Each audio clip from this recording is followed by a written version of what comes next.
I've not posted a video on YouTube in like a minute. And that's mostly just because I've been very busy working, as you might be able to tell. I do have some projects in the works. In this video, I meant to have done, honest to God, I think I filmed it in January. I think it was like January 20th or something like that. And then I just never edited it because I just got bogged down with other stuff. So here is that video. This is the lessons, takeaways, or whatever from the year 2021.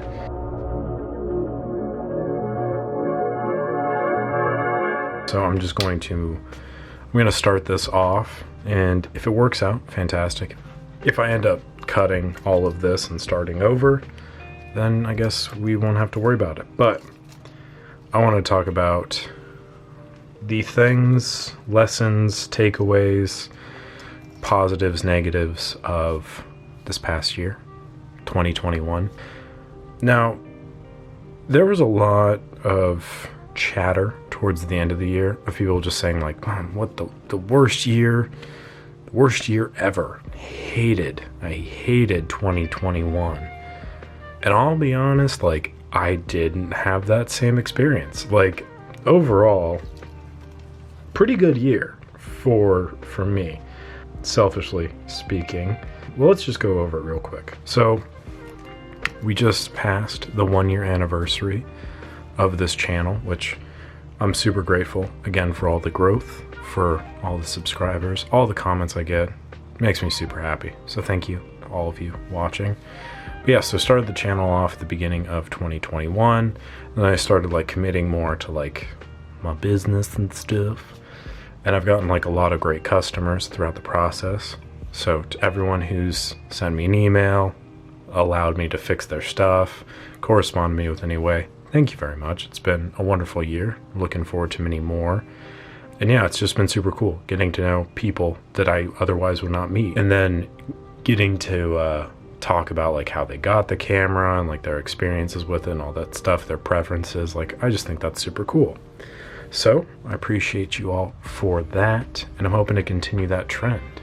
But yeah, so that was like huge, obvious pro right there.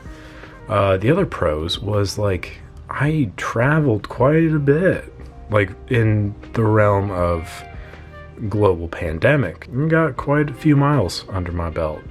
Went up to Oregon again. I'll put some video clips of that here.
So much fun. As always, love Oregon. I love visiting with my family and stuff. It just makes me really happy to go see folks and do stuff.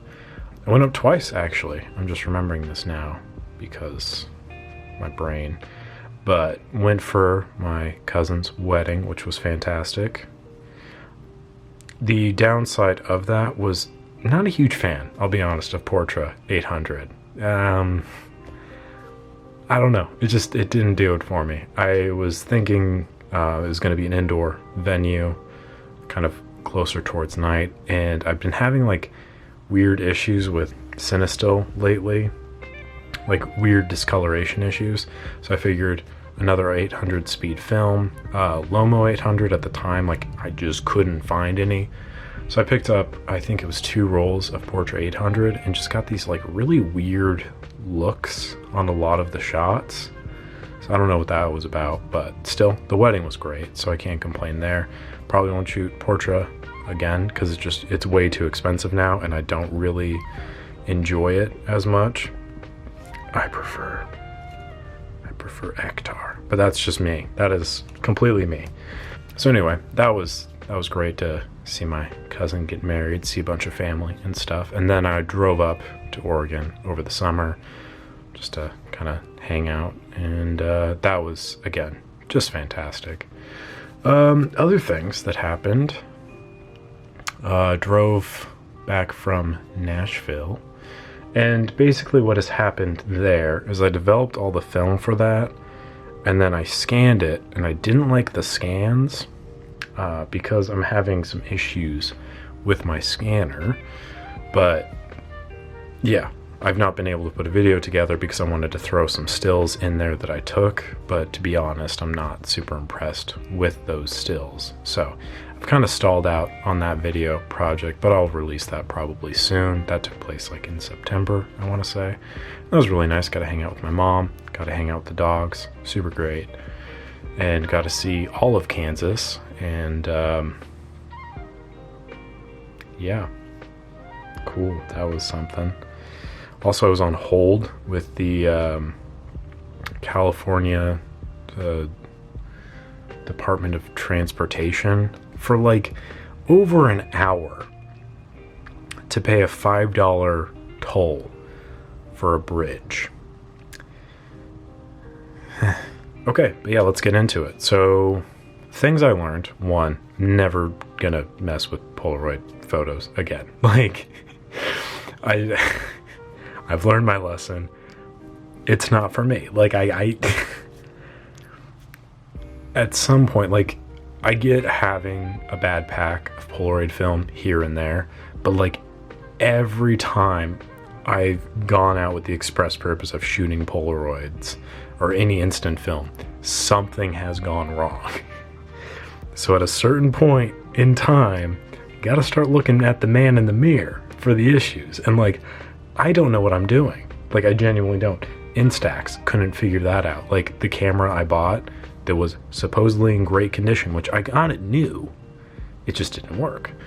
Then the other one I got that worked perfectly fine got lost in the mail going down to Mexico.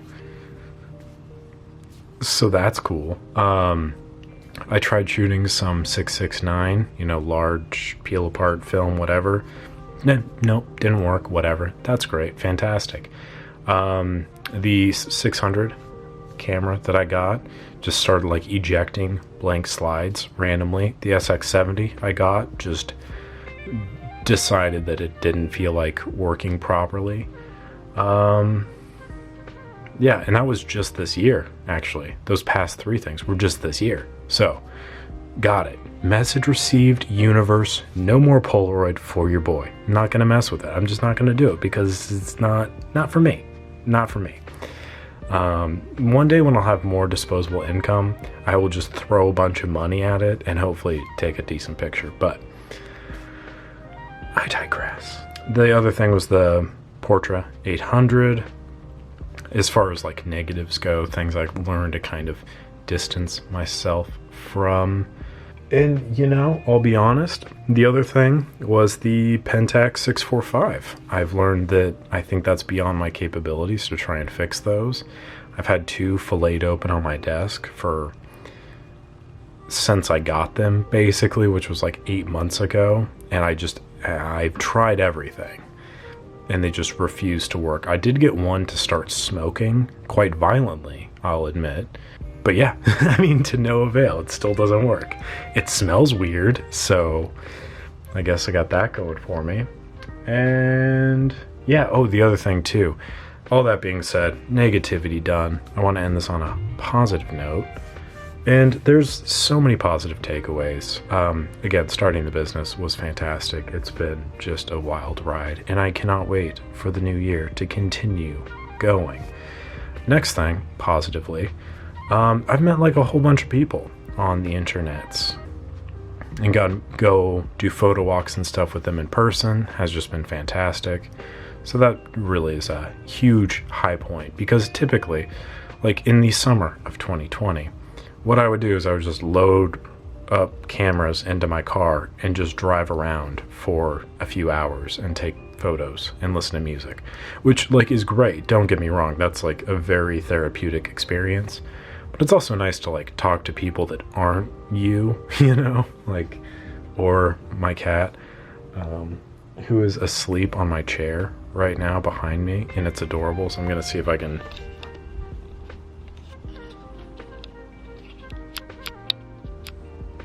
I mean, look at that. He's just so adorable. Yeah.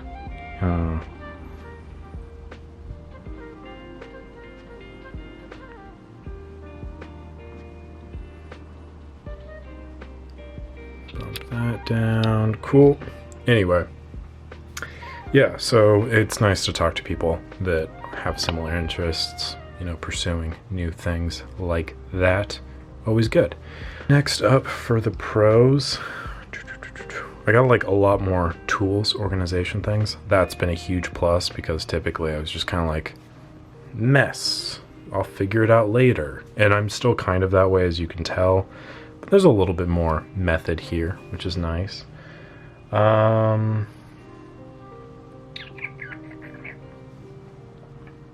Oh, the other negative, I'll be completely honest. One more negative, final negative. I'm not super impressed with this retrochrome film. Like, it was like expensive in the terms of like buying film. Like it was, I think, $14 for this roll. And it just looks like some shitty expired film that I would shoot for free. So I don't really know what the deal was there. Like, was it my fault? Maybe. But I don't know. It was the first thing I shot through the MX, and I shot 2 more rolls through this and developed them, and they looked fine. So I think it was the film. Maybe I just got a bad batch, but like, I can't recommend this at all. I might do a separate review video of this, but anyway, I digress. Bring me to the next point, which is the MX. Oh my God, I've been sleeping on this thing forever. Yeah, no, I just absolutely have adored using this. And I will tell you more about that in a future video. But yes, the MX, great. And then this 40mm lens has just been such a delight, because it's so little. It's so cute and little. The other camera that really snuck up on me this year, Canon AE1. This isn't the one I shot with. This is another one I have. I need to replace the viewfinder glass there. You can see there's a little chip in it, but I have probably shot AE1s more than any other camera, and that's just by, there's no battery in this. Where's the battery? One second. This is gonna be cool. This will be cool, guarantee it. I'm a high-speed photographer. Cool. All right.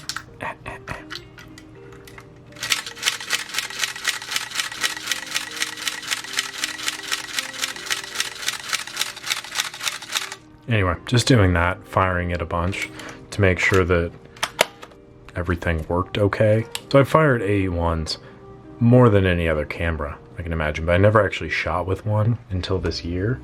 When I took it out, I shot a roll of acros through it, and just loved it. Absolutely loved it.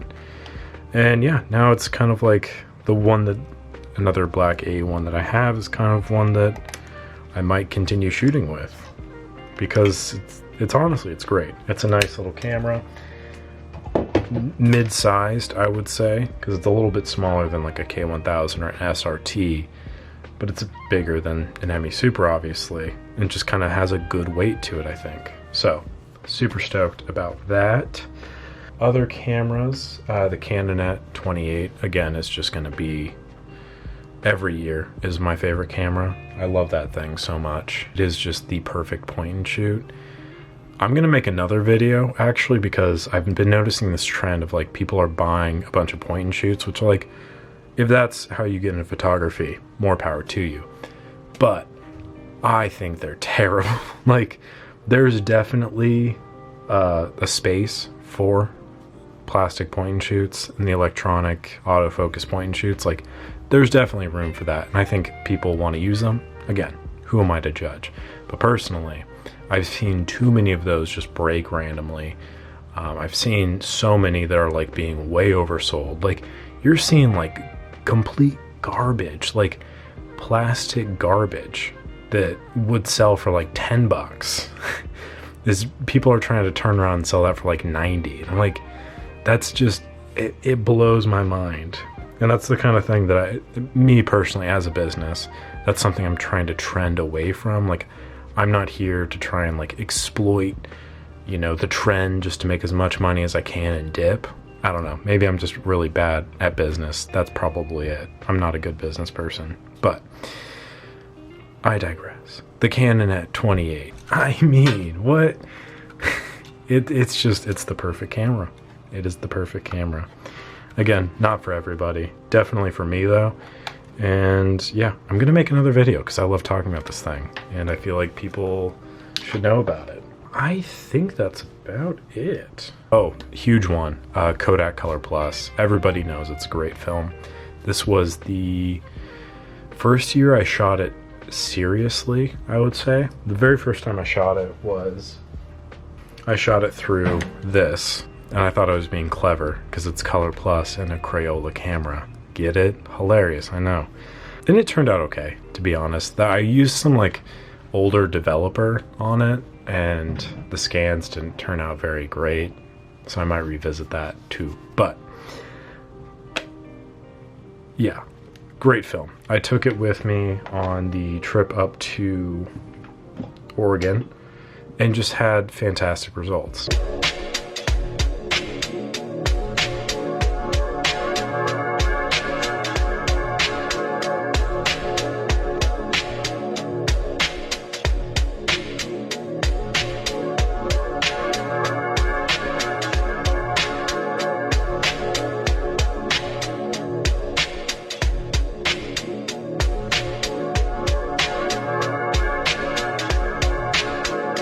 And then I also didn't record any sort of like ending segment for it, which was weird. I was editing it last night and I was like, there's like no end. I'm like, hold on a second. Then I just like walk away, and that's pretty much the end of the video. So I think the camera must have died or something.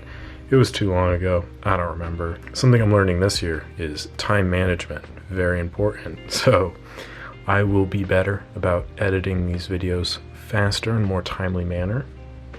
And yeah, I think that'll do it though, because I don't really have anything else to say other than thanks for watching. I'm gonna have a new video out tomorrow as well, and then a couple videos out the next week to make up for time lost, and then we'll get back to like some sort of a reasonable regular schedule of like 2 videos a week or something like that. So because I have a lot of stuff to edit, so not short on that, just short on time to edit. I hope you understand. Yeah, if there's anything in particular that you want to see or are interested in learning about, feel free to comment down below.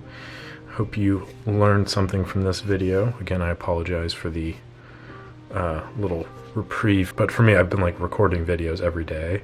In my mind, I'm like, oh, I'm still doing it, but I've not edited anything, so you don't see this because this is gonna get cut down. So anyway, that's how editing works. But yeah, all right, cool. Also, we are nearing 600 subscribers, which is totally cool. So feel free to subscribe to the channel if you haven't already done so. And yeah, I think that'll do it for now. But yeah, I appreciate you watching, appreciate you sticking with it, and your patience will be rewarded. I promise. All right, cool. Here's to another great year that we're already like 3 months into, and I have a really hard time wrapping my mind around that because it's just been a blur. So thanks for watching. Catch you on the next one.